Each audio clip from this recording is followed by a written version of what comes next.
میں تو امتی ہوں اے شاہ امم، کر دے میرے آقا اب نظر کرم۔ میں تو امتی ہوں۔ نحمده ونصلي ونسلم على رسولنا الكريم، اما بعد، قال الله تبارك وتعالى: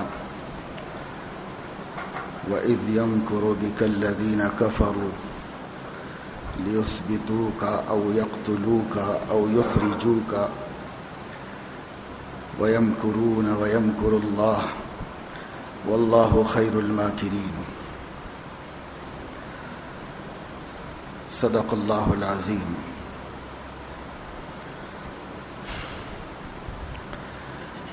جب اللہ کے نبی حضرت محمد صلی اللہ علیہ وسلم اللہ تعالیٰ کے حکم سے مکہ کے لوگوں کو ایمان کی طرف دعوت دے رہے تھے اور بلا رہے تھے، ذرا آگے آ کے بیٹھی۔ اسلامی حکم یہی ہے کہ مسجد میں اگلی صفوں سے بیٹھا جائے، پچھلی صفوں میں بیٹھنا نبی کے حکم کے خلاف گناہ کبیرہ اور معصیت ہے۔ بلا ضرورت گناہ نہیں کمانا چاہیے مسجد۔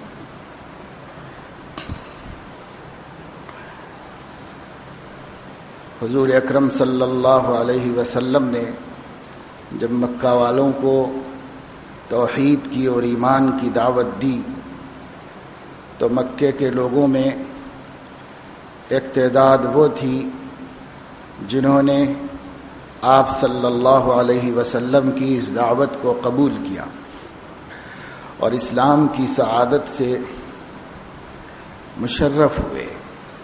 اللہ تعالی نے ان کو قبول فرمایا اور حضرت محمد صلی اللہ علیہ وسلم نے ان سے محبت فرمائی۔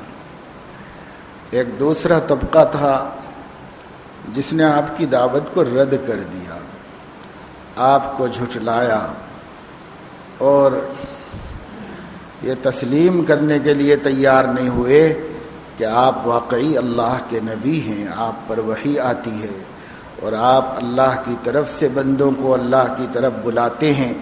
اس حقیقت کو ماننے سے انکار کر دیا۔ جو آپ کی بات ماننے میں کامیاب ہو گئے وہ مومنین کہلائے، ایمان لانے والے، مان لینے والے کہلائے، اور جنہوں نے آپ کی بات کو جھٹلایا وہ کفار کہلائے، انکار کرنے والے، ناشکری اور ناقدری کرنے والے، یہ ان کا نام پڑا۔ امت دو حصوں میں تقسیم ہو گئی، مومنین اور منکرین۔ جنہوں نے انکار کیا وہ ایک طبقہ ہو گیا، جنہوں نے اقرار کیا اور مان لیا وہ ایک طبقہ ہو گیا۔ لیکن مکہ مکرمہ کی دعوت کے ابتدائی زمانے میں جن لوگوں نے ایمان قبول کیا اور اقرار کیا نبوت کا، ان میں بہت تھوڑی تعداد با اثر معزز لوگوں کی تھی اور بہت بڑی تعداد ضعفاء کی، کمزوروں کی، غلاموں کی، غریبوں کی تھی، جن کا مکے میں کوئی مقام نہیں تھا۔ وہ یا تو کسی کے نوکر تھے یا کسی کے غلام تھے، کسی کے دستے نگر تھے، خود مختار نہیں تھے، مالدار نہیں تھے، اور بستی میں ان کا مقام کچھ زیادہ اونچا نہیں تھا۔ جس کو وہاں کے رئیس لوگ، با اثر لوگ، عزت دار لوگ اراذلنا کہتے تھے، ہمارے ذلیل لوگ، ہمارے نچلے طبقے کے لوگ یہ کہتے تھے۔ تو وہ طبقہ تو کثرت سے اسلام میں آیا اور رؤساء میں سے، سرداروں میں سے، باحیثیت لوگوں میں سے، عزت داروں میں سے بہت کم لوگ ایمان میں آئے اور مسلمان ہوئے۔ حضرت ابو بکر، حضرت عمر، حضرت حمزہ، حضرت عثمان رضی اللہ تعالی عنہم، ایسے اور چند لوگ تھے جو مکہ مکرمہ کے باعزت لوگ تھے، با اثر لوگ تھے، یہ مسلمان ہوئے، مگر یہ چند تھے بس۔ باقی سب کمزور طبقہ، بہت ہی ضعیف و کمزور اور دوسروں کا دست نگر اور دوسروں سے مجبور، یہ طبقہ تھا وہاں۔ اس طبقے نے اس کمزور طبقے پر ایمان لانے اور اپنی بات نہ ماننے کی وجہ سے ظلم کرنا شروع کیا۔ ظلم بے حد سے گزر گیا، جو وہ کر سکتے تھے وہ کرتے تھے۔ ایسا نہیں کہ صرف ڈرایا دھمکایا، نہیں، جسمانی اذیت بھی دیتے تھے، ذہنی اذیت بھی دیتے تھے، پریشان کرتے تھے، بھوکا پیاسا رکھتے تھے، آگ میں لٹاتے تھے، اور جو ان سے جبر ظلم ہو سکتا تھا ان بیچارے ایمان والوں پر صرف اس لیے کرتے تھے کہ وہ ایمان لائے ہیں، اس کے علاوہ اور کوئی بات نہیں تھی۔ وہ جو ایمان لاتے تھے وہ ان کی خدمت کرتے تھے، وہ جو ایمان لاتے تھے ان کو آقا مانتے تھے، اس لیے کہ وہ ان کے غلام ہی تھے۔ لیکن ان کا جرم بس اتنا تھا کہ انہوں نے ان کے نہ چاہنے کے باوجود اسلام کو قبول کر لیا تھا، بس یہ ان کی غلطی تھی۔ اتقتلون رجلا ان یقول ربی اللہ، ابو بکر نے ایک بات کہی تھی، اللہ نے اسے قرآن میں ریکارڈ کیا، محفوظ کیا۔ کیا بھئی کسی آدمی کو اس لیے تمہارا مارنا جائز ہے کہ اس کا کہنا یہ ہے کہ میرا رب اللہ ہے؟ ربی اللہ کہنے پر اس پر ستم کرنے کا کوئی جواز ہے دنیا میں؟ وہ اس کے ضمیر کی آواز ہے، وہ اس کے دل کی پکار ہے، وہ کہتا ہے کہ میرا رب اللہ ہے، اور بالکل سچ کہتا ہے، برحق کہتا ہے۔ اگر تمہارا ضمیر اس کو نہیں مانتا تو تم نہ مانو، مگر اس پر ستم کرنے کا کیا جواز ہے دنیا میں؟ لیکن اس وقت کے جبابرہ، اس وقت کے فراعنہ، اس وقت کے ہٹلر سٹلر جتنے تھے وہ بھی یہی کرتے تھے، اور اس وقت کے فرعون بھی یہی کرتے ہیں کہ دنیا کی ان اقوام کو اپنے ظلم سے مظلوم ہر وقت رکھنا چاہتے ہیں، جن کا جرم بس یہ ہے کہ وہ کہتے ہیں کہ ربی اللہ، ہمارا رب اللہ ہے، ہمارا حاکم اللہ ہے، ہمارا قانون اللہ کے پاس سے آیا ہے، ہمارا دین اللہ کا بھیجا ہوا ہے، ہم اللہ کے بھیجے ہوئے رسول کو مانتے ہیں۔ ان کا جرم اتنا ہے، بس اس جرم پر آج جو کچھ ہو رہا ہے، کل بھی جب نبی دنیا میں تشریف لائے تھے اور اسلام کی ابتدا تھی، اس وقت بھی یہی ہوتا تھا کہ اس دنیا میں زمین پر اس انسان کا کوئی پرسان حال نہیں تھا جس کا جرم یہ تھا کہ وہ اللہ کو اپنا رب مانتا تھا، اس کے علاوہ اس کا کوئی قصور نہیں، کوئی غلطی نہیں تھی۔ بس اس غلطی پر کہ اس نے رب اللہ کو کیوں بنایا، ہر طرح کا ظلم ہوتا تھا، دیکھا نہیں جاتا تھا، عام آدمی نہیں دیکھ پاتے تھے، لیکن حضرت محمد صلی اللہ علیہ وسلم تو رحمت للعالمین تھے، ان سے کیسے دیکھا جاتا؟ مگر اللہ کو منظور تھا کہ ایک زمانہ ایسا گزرے، اللہ تعالیٰ کی طرف سے نصرت نہیں آئی، جب تک اللہ کو منظور نہیں ہوا، اور صحابہ کرام پر یہ سب کچھ ہوتا رہا۔ جو مسلمان جتنی مدد کر سکتے تھے مسلمانوں کے کر لیتے تھے، کیونکہ با اثر مسلمان تھوڑے تھے تو کس پر اثر ڈال سکتے تھے؟ حضرت ابو بکر رضی اللہ تعالیٰ عنہ کے پاس پیسہ تھا، جب وہ مسلمان ہوئے تھے تو 40,000 درہم ان کے پاس تھے، کروڑوں روپیہ سمجھیے آپ، حضرت ابو بکر کے پاس تھا۔ 40,000 درہم ایمان لانے کے دن حضرت ابو بکر کے پاس تھے۔ حضرت ابو بکر نے اسلام قبول کرنے کے بعد روزی روٹی کی طرف توجہ نہیں دی، نبی کی نصرت کی طرف توجہ دی، اس لیے وہی 40,000 درہم تھے، جس میں سے 35,000 درہم وہ ہجرت کی تاریخ تک ختم ہو گئے تھے۔ سب حضرت ابو بکر نے غلاموں کو خرید کے آزاد کیا۔ حضرت ابو بکر نے ہر مظلوم مسلمان کی حمایت کی اور اس کے آقا سے بات کر کے اس کو پیسہ دے کر ان کو خرید لیا اور ان کو آزاد مسلمان بنا دیا، اپنی غلامی میں بھی نہیں رکھا خرید کر۔ اور اس طرح حضرت ابو بکر رضی اللہ تعالیٰ عنہ نے جتنی نصرت مال سے کر سکتے تھے مال سے کیا، جن کا اثر و رسوخ چلتا تھا انہوں نے جا کر سمجھا بجھا کر اس عذاب سے ان کو نجات دلائی، مگر ستم ڈھانے والے زیادہ تھے، ستم سہنے والے زیادہ تھے، ستم سے بچانے والے بہت کم تھے۔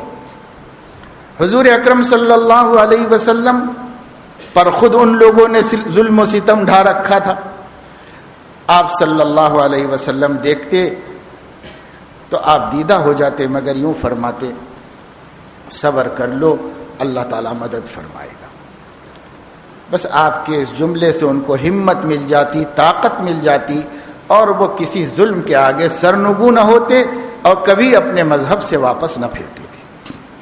اس کے بعد اللہ تعالیٰ نے نصرت کی، اور یہ کہ جب مدینہ والے آ کر نبوت کے 10ویں سال 11ویں سال دوسری بیعت آپ کے ہاتھ میں کی، تو وہ 70 لوگ تھے جو مدینے سے آئے تھے۔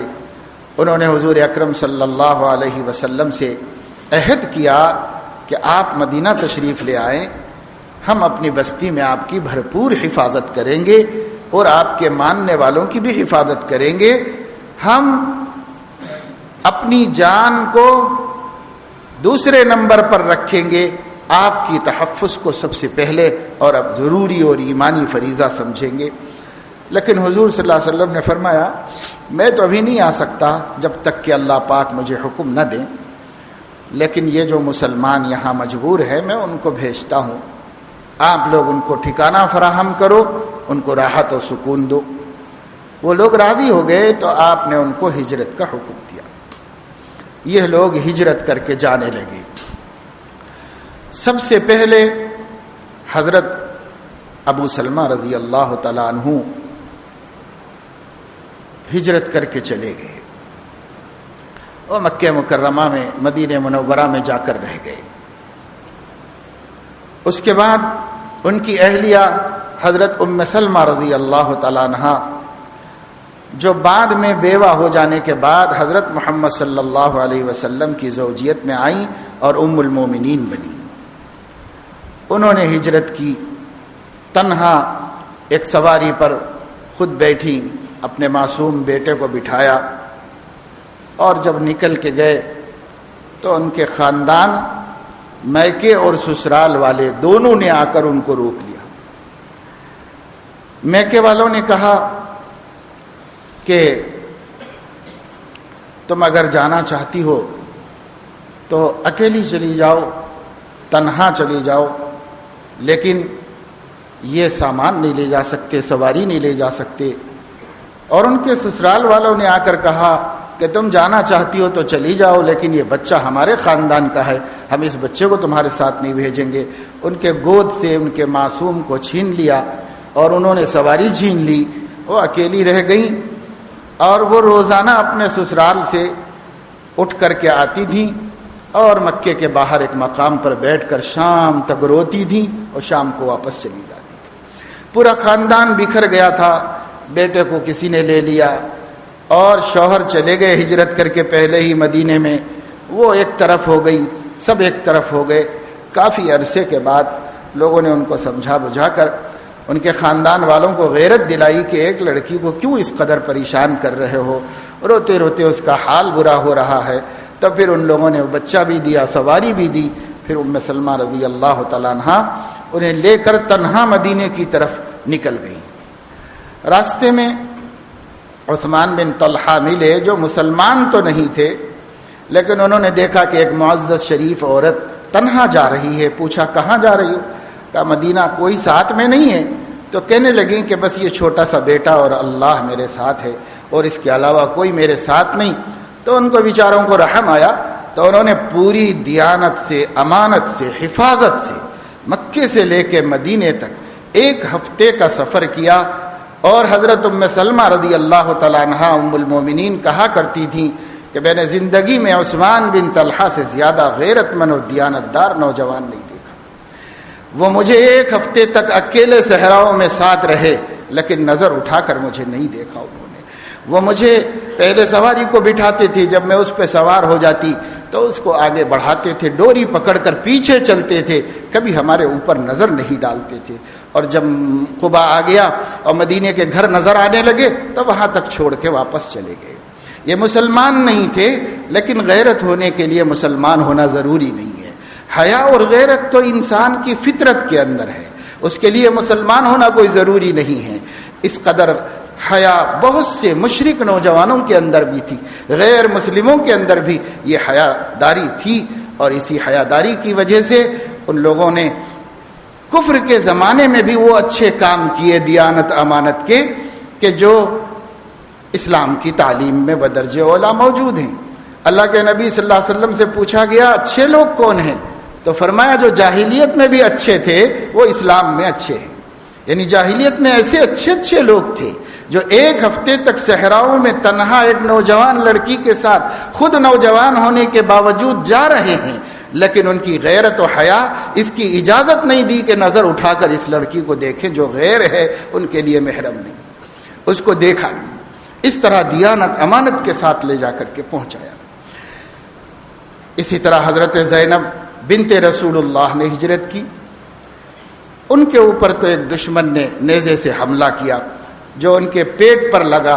پیٹ میں بچہ تھا، وہ ضائع ہو گیا، جس کی وجہ سے جسم میں زہر پھیل گیا. قریب 1 سال وہ مدینہ پہنچ کر حیات رہیں، لیکن اس کے بعد زخموں کی زہر کی تاب نہ لا کر وصال فرما گئیں، انتقال کر گئیں. لیکن ہجرت کی انہوں نے.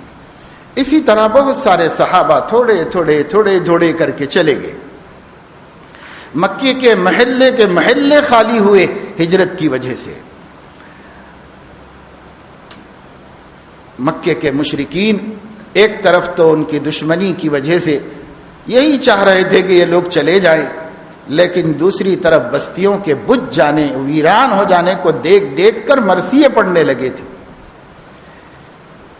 کہنے لگا ابو جہل کہ چاہے کوئی مکان کتنا ہی آباد کیوں نہ ہو، کوئی وقت آتا ہے جب اس پر ویرانی چھاتی ہے اور اس کے لوگ اس سے دور ہو جاتے ہیں.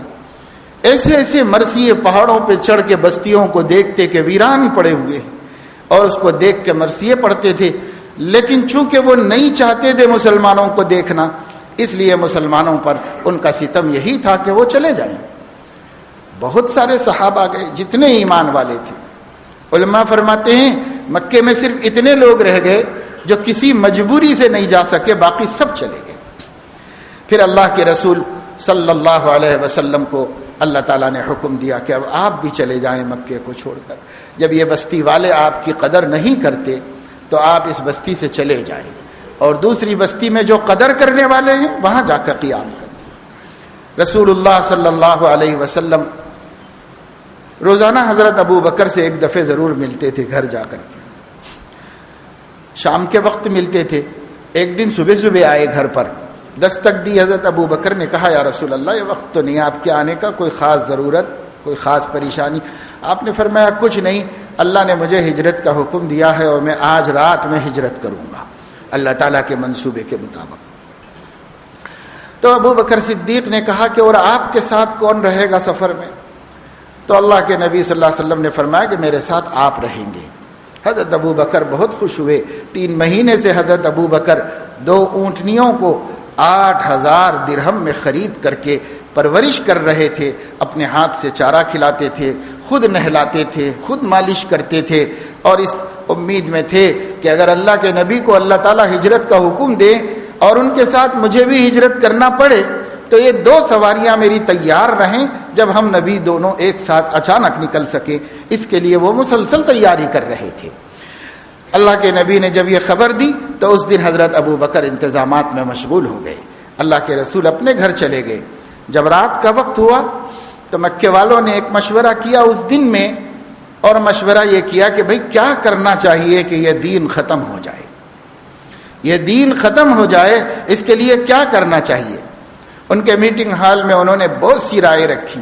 کسی نے کہا شہر بدر کر دو ان کو، کسی نے کہا کہ قتل کر دو، کسی نے کہا قید کر دو، کسی نے کہا کچھ کرو. لیکن ابو جہل نے کہا کہ یہ سب کچھ کریں گے تو اس کے خاندان والوں سے بھی تو ہماری لڑائی ہوگی اور اس لڑائی میں ہمارا معاملہ بہت خطرے میں پڑے گا.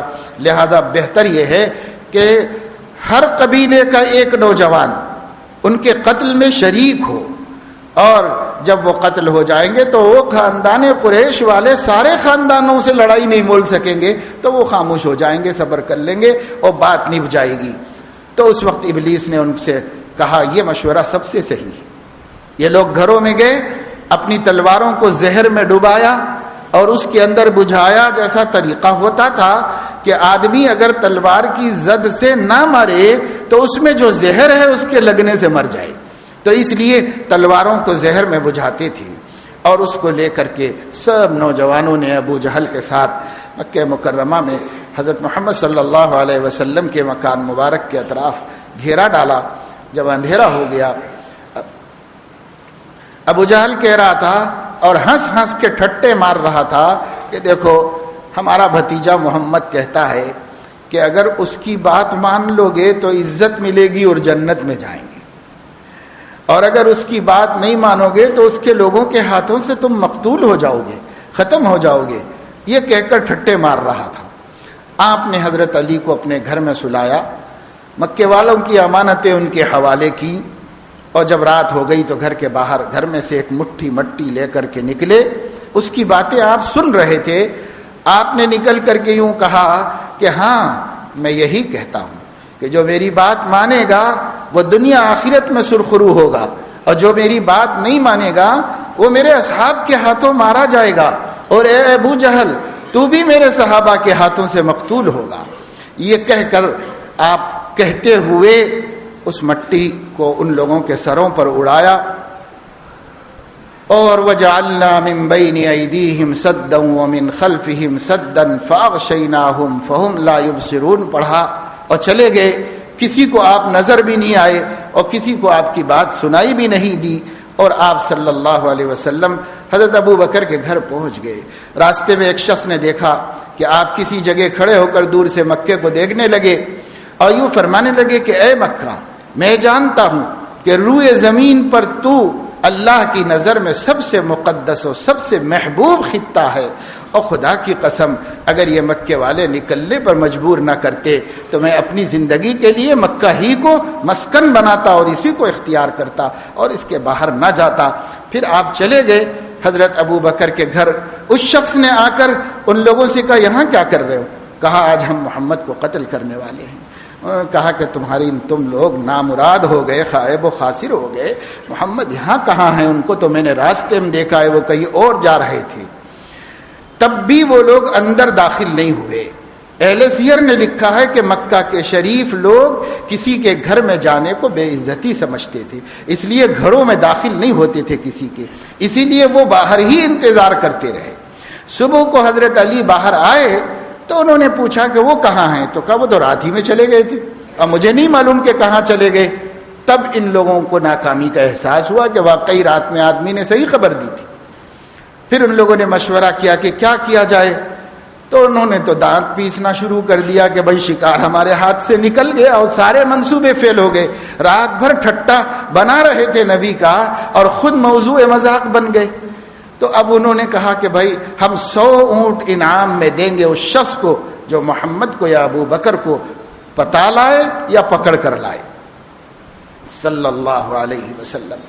آپ علیہ الصلاۃ والسلام نے حضرت ابو بکر سے کہا کہ چلے بھائی وہاں سے۔ حضرت ابو بکر سب انتظام دن تمام میں کر چکے تھے۔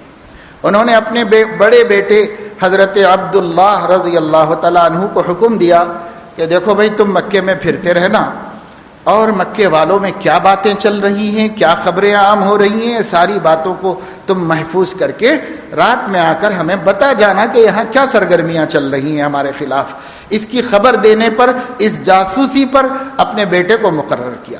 اپنی بڑی بیٹی اسماء بنت ابی بکر کو حضور علیہ السلام نے توشہ تیار کرنے کا کام حضرت ابو بکر نے سپرد کیا، اور اپنے غلام عامر بن فہیرہ کو کہا کہ بکریاں ہماری جنگل میں چراتے رہنا، جب شام ہونے لگے تو وہ بکریاں غار ثور پر لے کے آنا تاکہ ہم نبی کو اس سے دودھ پلا دیں اور آپ کو بھوکا رہنا نہ پڑے۔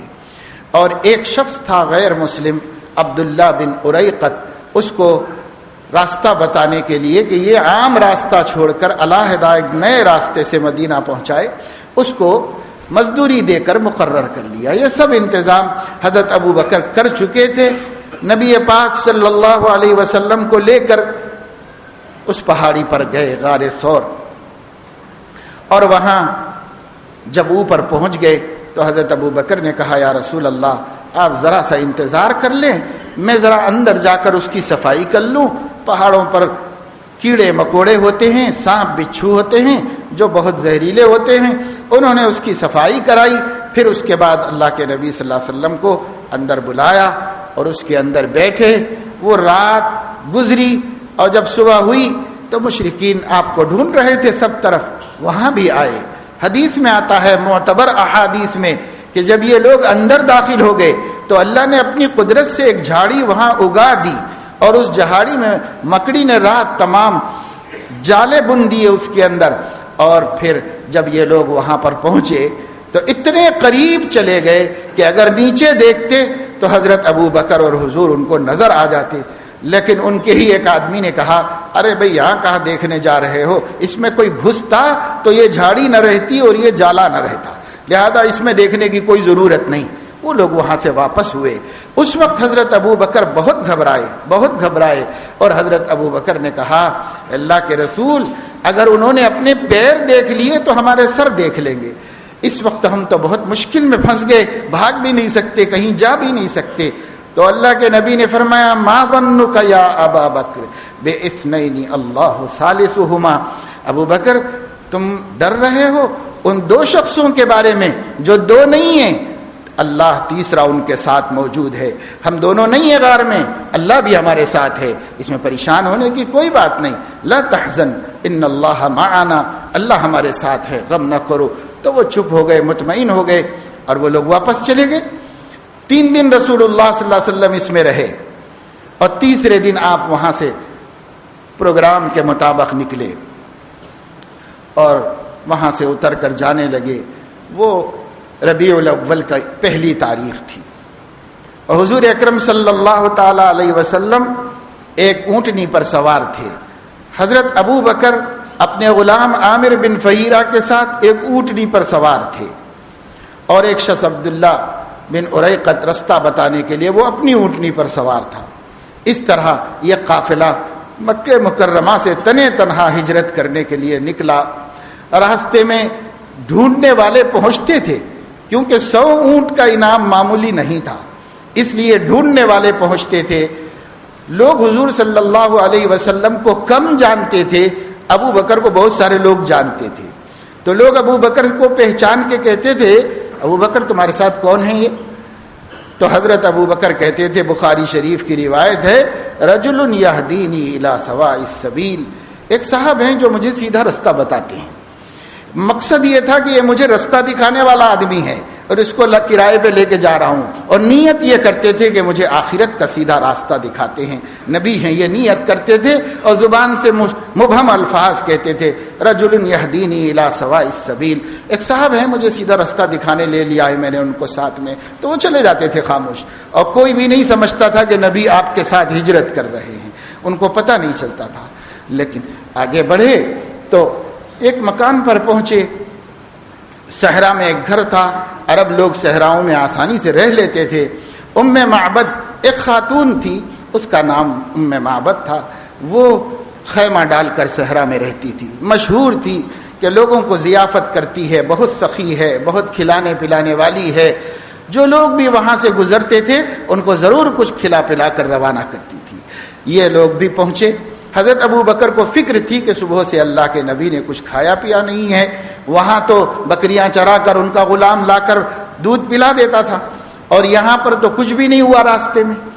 تو انہوں نے جا کر اس سے پوچھا تو اس نے کہا، بھائی اتفاق سے ہمارے پاس کچھ کھلانے کے لیے آج ہے نہیں.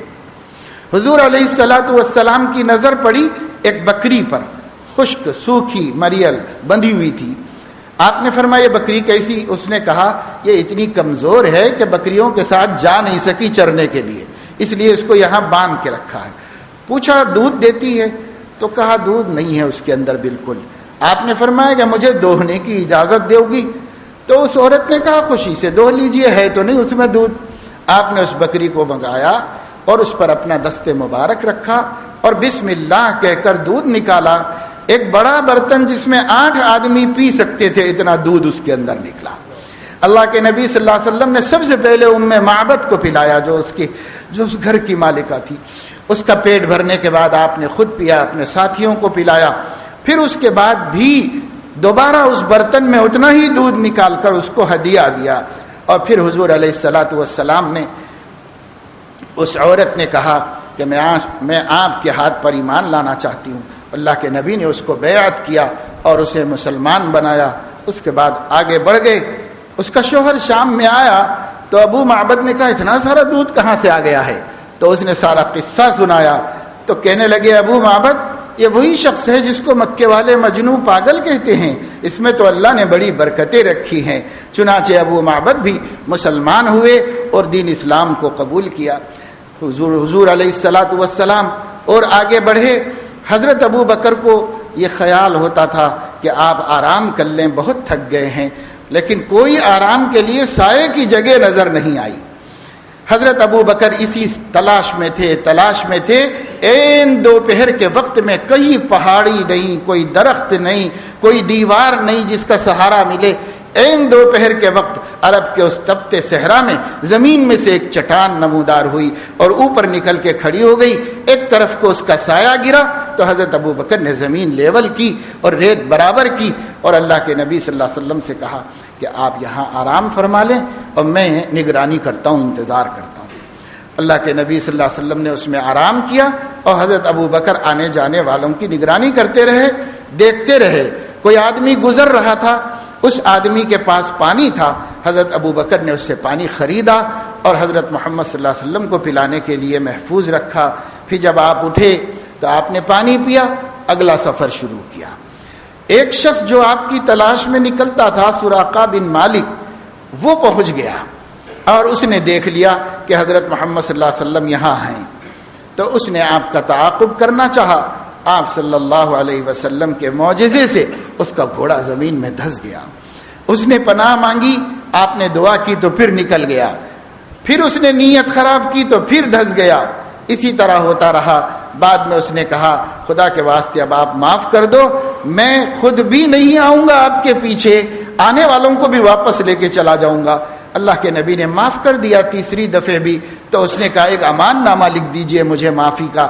آپ نے عامر بن فہیرہ سے اس کو معافی نامہ لکھ کر دیا کہ میں نے معاف کر دیا ہے اس کا قصور. پھر اس کے بعد وہ گئے اور یہ کام کرتے رہے کہ جتنے ادھر آ رہے تھے ان سب کو واپس لے گئے. میں دیکھ کے آیا ہوں, آپ کے جانے کی ضرورت نہیں, میں بہت دور تک دیکھ کے آیا ہوں. اس طرح اللہ نے ان کی حفاظت کا سامان کیا. رسول اللہ صلی اللہ علیہ وسلم وہاں سے آگے بڑھے, سفر کرتے رہے. راستے میں حضرت زبیر رضی اللہ تعالی عنہ ملے. وہ ملک شام سے تجارت کر کے آ رہے تھے, ان کے ساتھ سامان تھا. حضرت زبیر نے رسول اللہ صلی اللہ علیہ وسلم کو اور حضرت ابو بکر کو سفید کپڑوں کا ایک جوڑا پیش کیا. اللہ کے نبی صلی اللہ علیہ وسلم حضرت ابو بکر نے اس کو قبول کیا اور کپڑے سفر میں خراب ہو رہے تھے تو اس کو تبدیل کر لیا. پھر سفر آگے چلتا رہا, آگے بڑھتا رہا.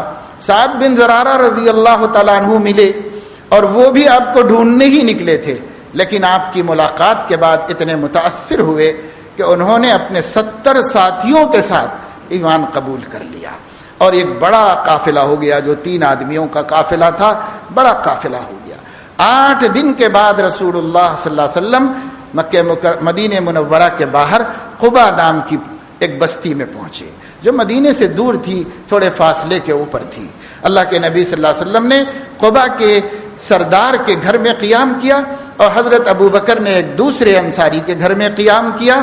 اور وہاں رسول اللہ صلی اللہ علیہ وسلم نے اگلے دن سب سے پہلے اللہ کے گھر کی تعمیر کا ارادہ فرمایا اور مسجد قباء اپنے دست مبارک سے پہلا پتھر لا کر قبلے کی جانب رکھا. اس کے بعد دوسرے لوگ جتنے وہاں موجود تھے ان سب نے مل کر اس مسجد کی تعمیر شروع کی. اسی مسجد میں چونکہ اس کا بنیاد کا پتھر اللہ کے نبی نے اپنے مبارک ہاتھ سے رکھا تھا اور اس کے بعد ایمان والوں نے اس کی تعمیر مکمل کی تھی, تو اللہ تعالیٰ نے اس کی شان میں قرآن میں فرمایا لمسجد اسس علی التقوی من اول یوم احق ان تقوم فیہ. وہ مسجد جو پہلے ہی دن تقوی کی بنیاد پر شروع کی گئی ہے, اے نبی اس میں نماز آپ پڑھیں, یہ زیادہ مناسب اور بہتر ہے.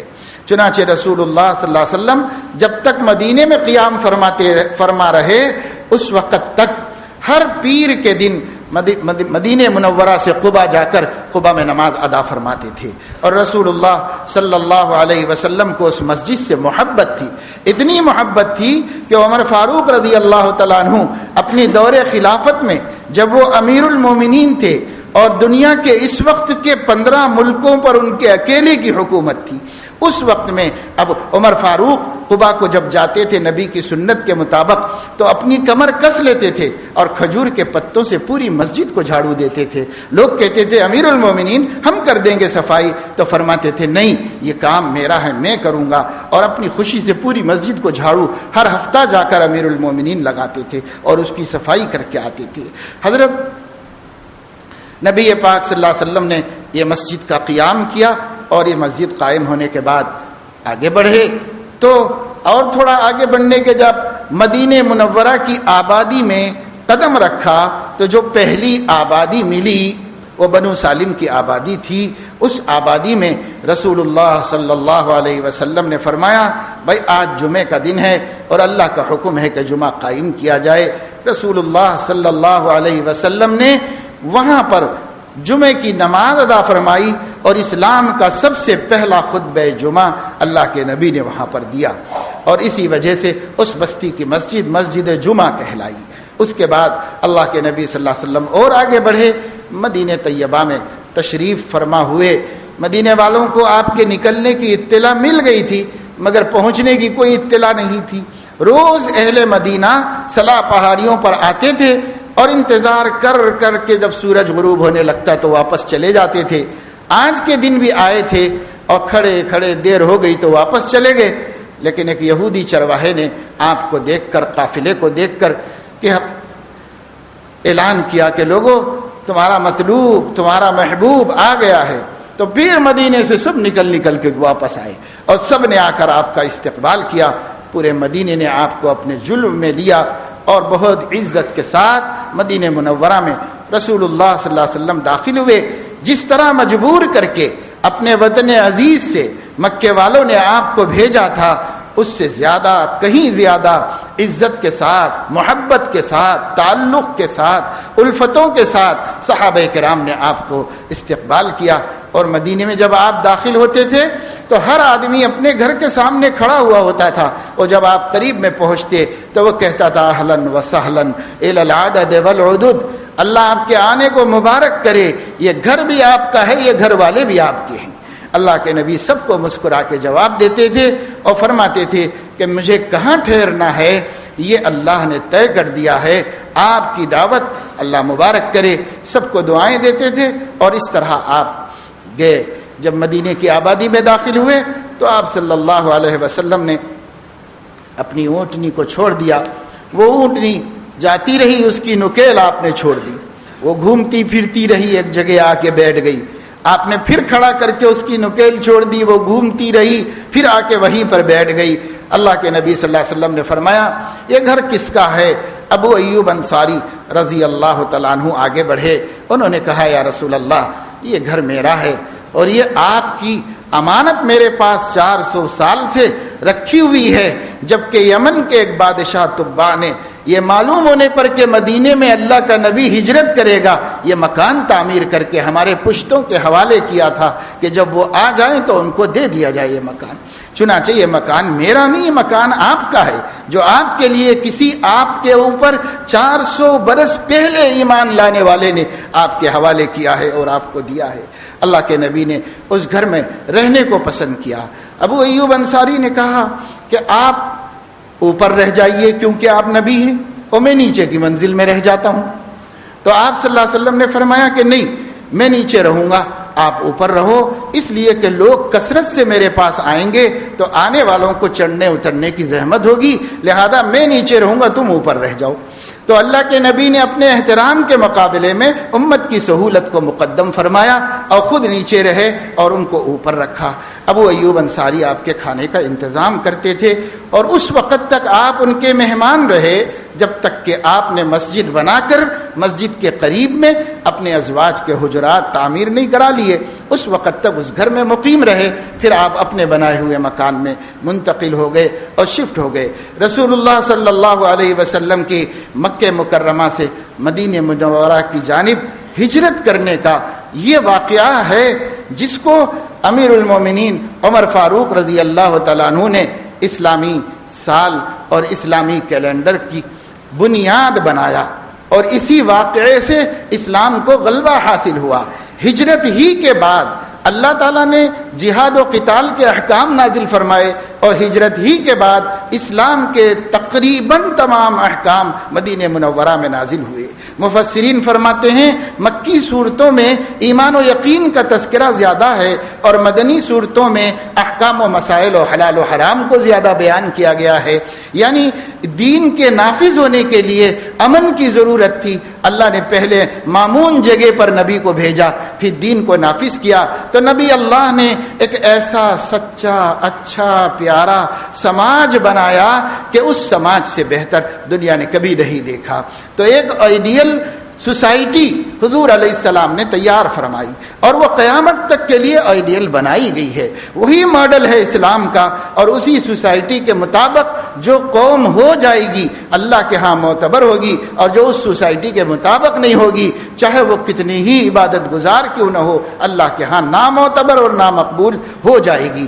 وآخرین منہم لما یلحقوا بہم، بعد میں آنے والے مسلمان صحابہ کرام جیسے ہو جائیں گے تو اللہ تعالیٰ ان کو قبول کرے گا، اور اگر ان کے جیسے نہیں ہوں گے تو اللہ تعالیٰ ان مسلمانوں کو قبول نہیں فرمائے گا۔ اللہ قرآن میں فرما رہے ہیں والذین آمنوا وہاجروا وجاہدوا فی سبیل اللہ والذین آووا ونصروا اولئک هم المؤمنون حقا۔ دیکھو جو لوگ ایمان لائے نبی کے زمانے میں اور ہجرت کر کے مکے سے مدینے کو آئے، اور جن لوگوں نے ان آنے والوں کو ٹھکانہ دیا اور ان کی مدد کی، یہی وہ لوگ ہیں جن کا ایمان اللہ کے ہاں معتبر ہے۔ اولئک هم المؤمنون حقا لهم مغفرۃ ورزق کریم، یہ وعدہ حضرات صحابہ کرام انصار اور مہاجرین دونوں کو اللہ تعالیٰ نے عطا فرمایا ہے۔